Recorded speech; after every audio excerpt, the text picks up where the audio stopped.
The book of the prophet Zechariah is set after the return of the exiles from Babylon to Jerusalem.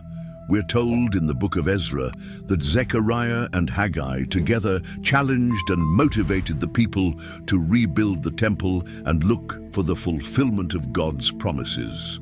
Now, long ago, Jeremiah the prophet had said that Israel's exile would last for 70 years and that afterward God would restore his presence to a new temple and bring his kingdom and the rule of the Messiah over all nations.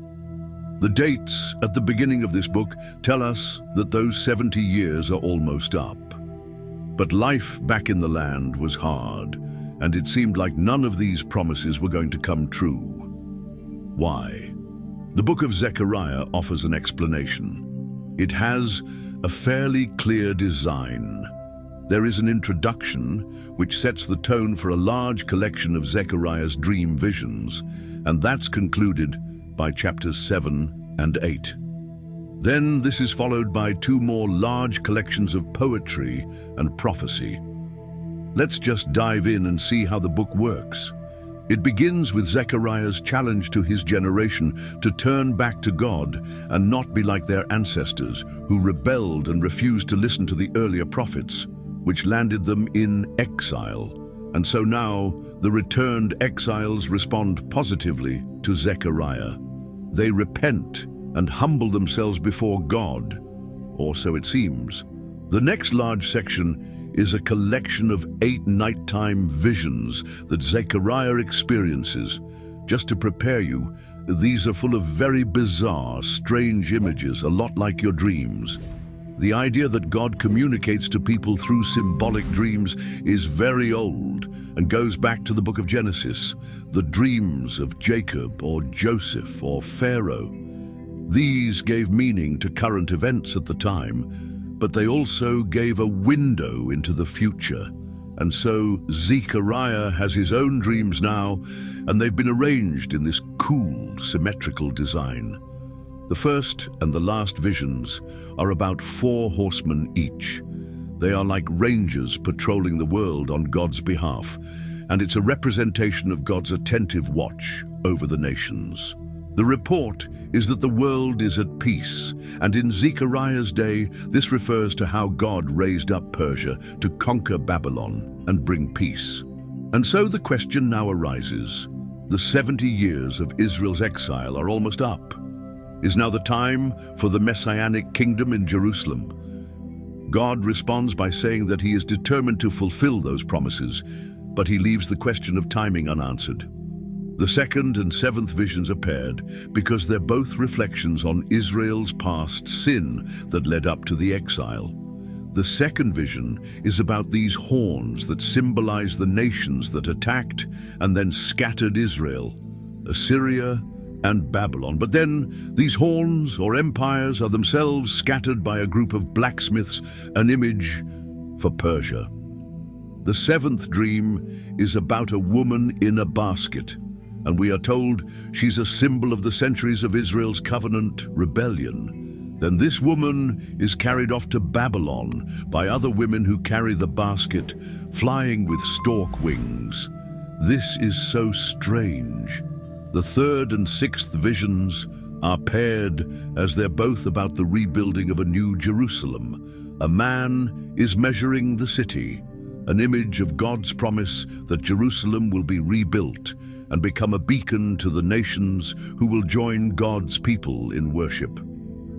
Then, the 6th dream is about a scroll that flies around the new Jerusalem, punishing thieves and liars, the idea being that the new Jerusalem is a place purified from sin by the scriptures.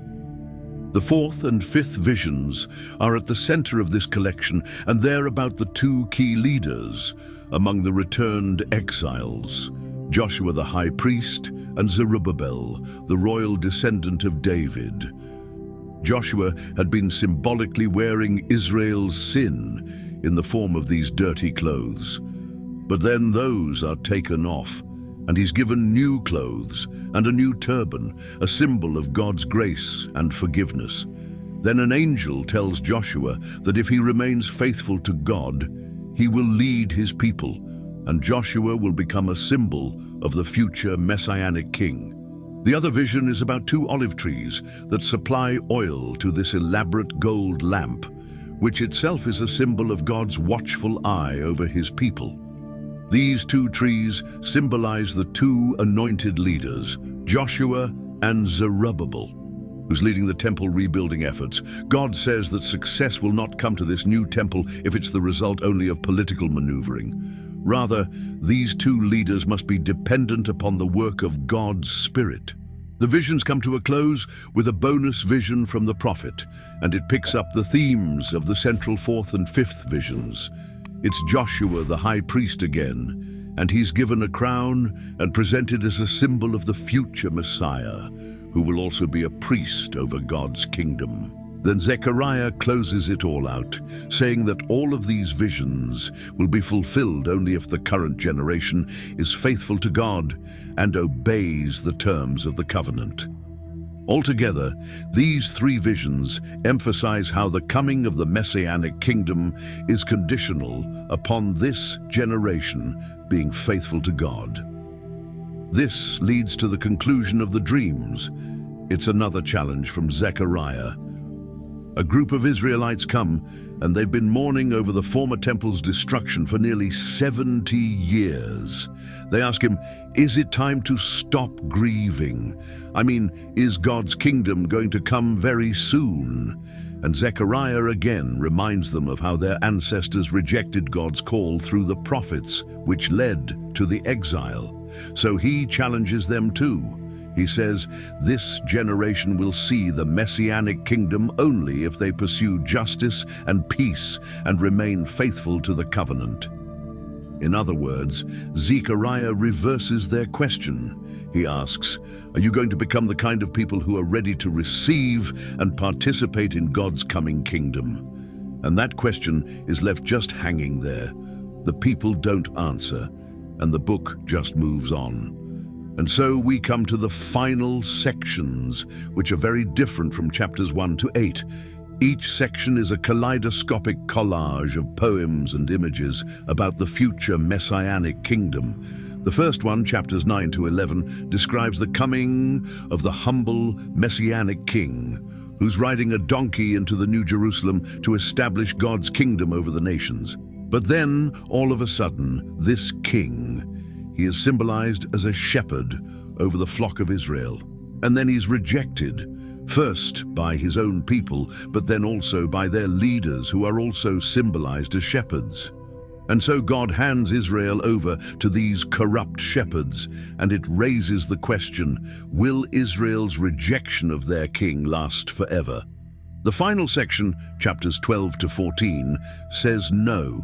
It's another mosaic of poems and images about the future messianic kingdom. And they depict the New Jerusalem as a place where God's justice will finally confront and defeat evil among the nations. It's very similar to the same themes in the prophets Joel or Ezekiel. But then God also will confront the rebellion within the hearts of his own people. He's going to pour out his Spirit on them, he says, so that they can repent and grieve over the fact that they have rebelled and rejected their messianic shepherd. The final chapter concludes with the New Jerusalem. That's the gathering point for all of the nations. And then this city becomes a new Garden of Eden. There's a river of living water flowing out of the temple, bringing healing to all of creation. And that's how the book ends. And so Zechariah just leaves you to ponder the connection between chapters 1 through 8 and 9 through 14. The point seems to be that this future messianic kingdom of the book's second half will only come when God's people are faithful to the covenant, the point of the first half.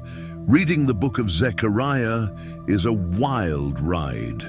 These visions and poems are full of startling imagery, and they do not follow a linear flow of thought, and that's part of the point. It's like history and our lives. It doesn't always fit into neat, orderly patterns, but the prophet offers us glimpses of God's hand at work, guiding history toward his own purposes.